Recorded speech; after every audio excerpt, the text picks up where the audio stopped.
Right now Vijayawada Tummalapalli కళాక్షేత్రంలో ఉగాది వేడుకలు జరుగుతున్నాయి. ఏపీ సీఎం చంద్రబాబు నాయుడు మాట్లాడుతున్నారు. ప్రత్యక్షంగా వీక్షిద్దాం. ఆ పరిస్థితి ఉండాలంటే ముందే జాగ్రత్త తీసుకోవాలి.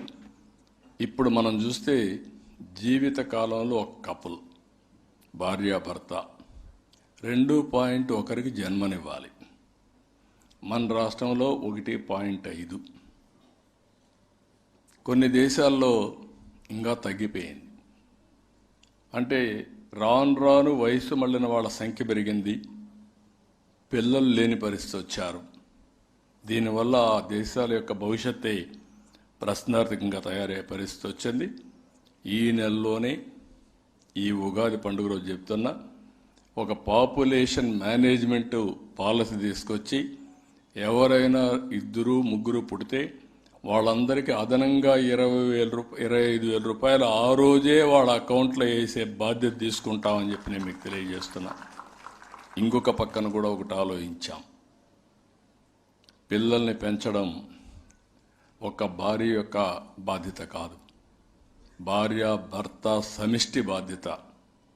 ఇంకా పెద్దలు కూడా ఉన్నారు, గ్రాండ్ పేరెంట్స్.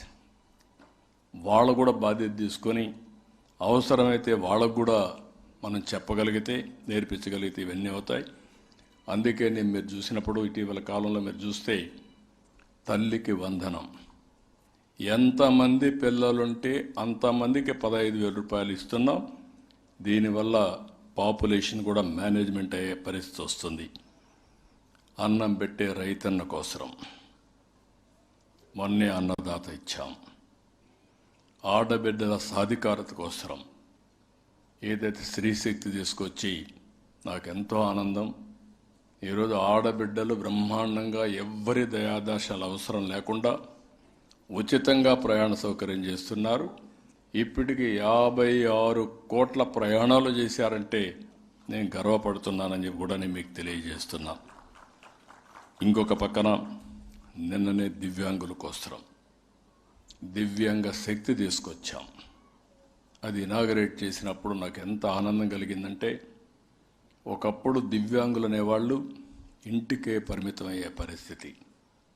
ఈరోజు ఒక ఆత్మవిశ్వాసంతో, ఒక చైతన్యంతో ఎక్కడికైనా పోగలుగుతామని ధైర్యాన్ని ఇవ్వగలిగాం. దానికి కూడా ముందుకు పోయాం.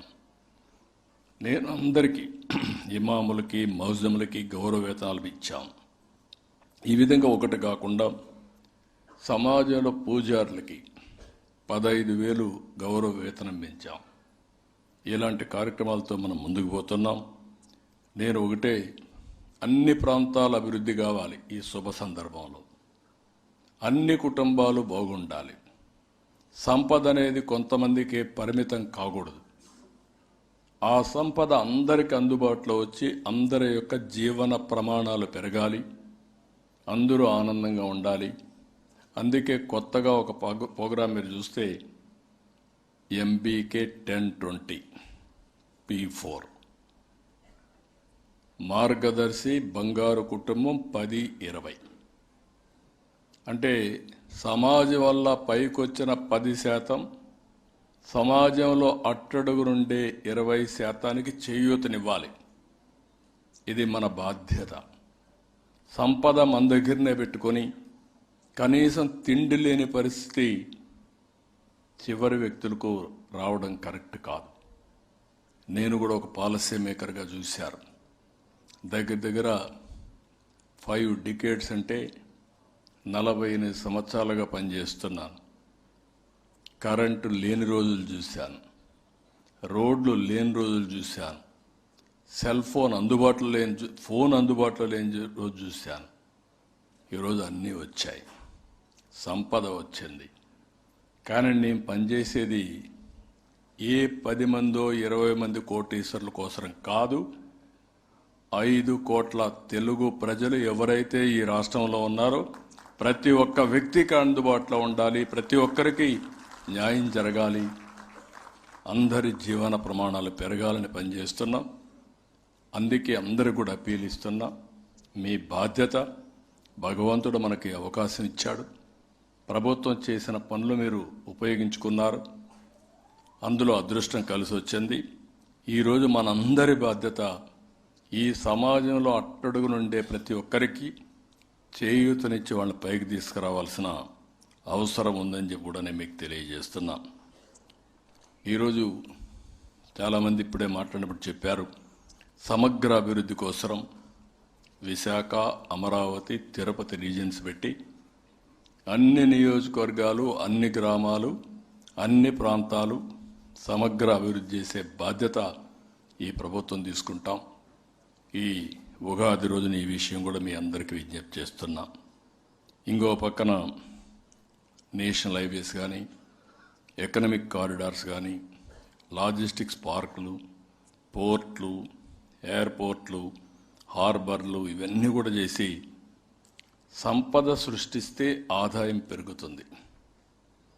మీకు ఒకటే విషయం చెప్తున్నా, నిన్నే నేను దగ్గరగా నేను ముఖ్యమంత్రి మళ్ళా ప్రమాణ స్వీకారం చేసిన 21 నెలల్లో 1943 కోట్ల రూపాయలు పోలవరం నిర్వాసితుల కోసం ఇచ్చిన ఏకైక ప్రభుత్వం ఎన్డీఏ ప్రభుత్వం.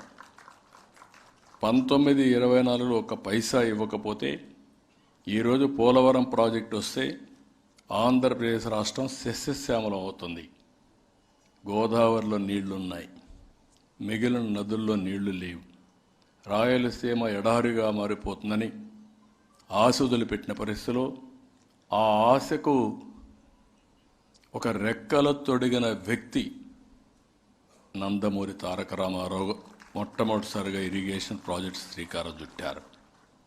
ఈరోజు నా ఆలోచన నదుల అనుసంధానం జరగాలి, ప్రతి ఒక్కరికి నీటి భద్రత ఇవ్వాలి.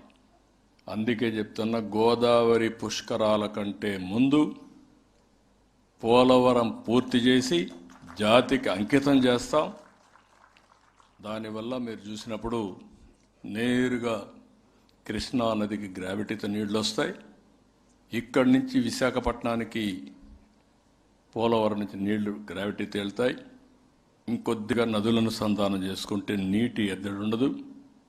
దీనికి కేంద్ర ప్రభుత్వం డబ్బులు ఇచ్చారు. మనస్ఫూర్తిగా ఇలాంటి సందర్భాల్లో వాళ్ళు అభినందిస్తున్నా. ఎప్పటికప్పుడు నిధులు సమకూరుస్తున్నారు. ఫేజ్ 2కి, ఫేజ్ 1కి ఇంకా ఒక 5,000 కోట్లు కావాలి. 1,500 కోట్లు వర్క్స్కి కావాలి. ఒక 3,500 కోట్లు దగ్గర అక్కడ రీహాబిలిటేషన్కి కావాలి. ఈ రెండు అయిన తర్వాత రోడ్డు కూడా వేసుకోవాలి.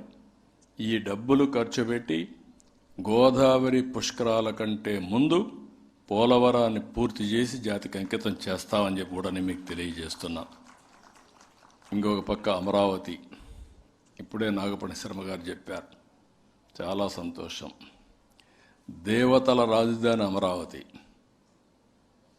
అదే మరిగా ప్రజా రాజధాని అమరావతి, ఈ రెండు